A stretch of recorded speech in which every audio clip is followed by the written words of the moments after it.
मुल्क का बादशाह बनने के बाद फील्ड मार्शल ने यह फैसला किया कि मैं सबसे पहला हमला भारत पे नहीं करूंगा, नेतन्याहू के जुल्म से फलस्तीनियों को नहीं बचाऊंगा।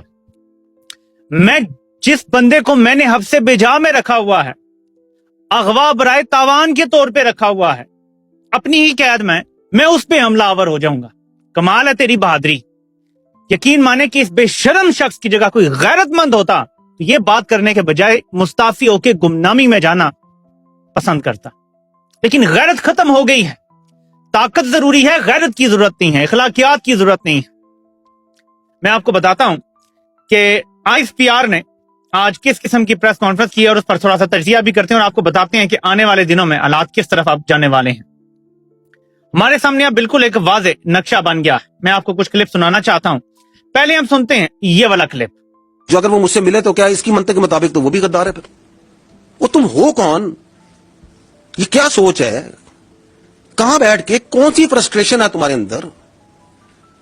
कहां से तुमने ये इल्म हासिल कर लिया? किसकी तुम जुबान बोल रहे हो? तुम क्या पैगाम देना चाह रहे हो इस मुल्क को? तुम समझते क्यों अपने आप को?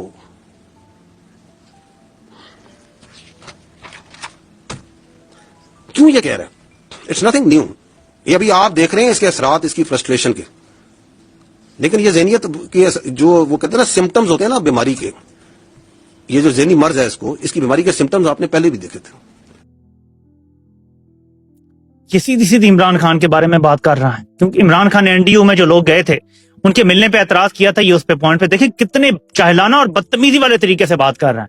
एक बंदा जो जेल में कैद है, सियासतदान है, वो बात कर सकता है हर तरह से। एक यूनिफॉर्म में अफसर खड़ा है जिसने हल्फ उठाया, वो सियासत नहीं करेगा। ये बेशरम इंसान अपना हल्फ तोड़ के यहाँ खड़ा हुआ प्रेस कॉन्फ्रेंस कर रहा है। इस बेशरम को कोई पता नहीं है। मैं हल्फिया कहने के लिए तैयार हूं, ये जो कमाता है वो हराम है, ये अपनी औलाद को जो खिलाता है वो हराम है, ये इसका जो बॉस है वो ये हराम खाते हैं, हराम खिलाते हैं औलाद को, क्योंकि ये अपना हल्फ तोड़ रहे हैं। जो आपकी जॉब है, अगर आप हल्फ तोड़ेंगे उसका, आप हराम खा रहे हैं। तो ये खड़ा हुआ सियासत कर रहा है। आगे जरा सुने दूसरा। It has become a national security threat. अब सियासत खत्म हो चुकी है। अब उसका जो बयानिया है वो पाकिस्तान की नेशनल सिक्योरिटी को थ्रेट बन चुका है। And that is why it is very important that we come clear, बगैर किसी इबाम के, बगैर किसी डाउट के, we need to come clear and say what needs to be said. Imran Khan को कह रहा है ये सिक्योरिटी थ्रेट बन गया है पाकिस्तान के लिए, और कहता है उसकी सियासत खत्म हो गई है। अच्छा एक मिनट, एक बाप की औलाद हो ना, अगर एक बाप की, किसी चौक में रखो बक्सा और सारे सियासतदान एक तरफ खड़े कर दो, खुद भी खड़े हो जाओ, चौक में रखो बक्सा, इंटरनेशनल मीडिया का कैमरा उस बक्से के ऊपर होगा और पूरे मुल्क में ऐलान कर दो कि अवाम सारी इस बक्से में वोट डाले। वो बक्सा जितना मर्जी बड़ा हो, साइडों से वोट डले, ऊपर से डले, तुम्हें लग पता जाएगा सियासत किसकी खत्म हुई है। और हल्का चुन लो अपनी मर्जी का, लेकिन बक्सा सामने पड़ा होगा, तुम्हारे फॉर्म 47 वाली गिनती नहीं होगी, बक्सा पड़ा होगा ओपनली, दुनिया भर के कैमरे उस बक्से पर होंगे 24 घंटे, गिनती होगी उन कैमरों के सामने, वोट डलेंगे उन कैमरों के सामने, तुम्हें लग पता जाएगा अपनी औकात का कि उसकी सियासत खत्म हो गई। पूरा तुमने उसका इलेक्शन चोरी कर लिया, उस पर इद्दत जैसे घटिया केस तुमने बनाए, वो आगे से बोले भी ना।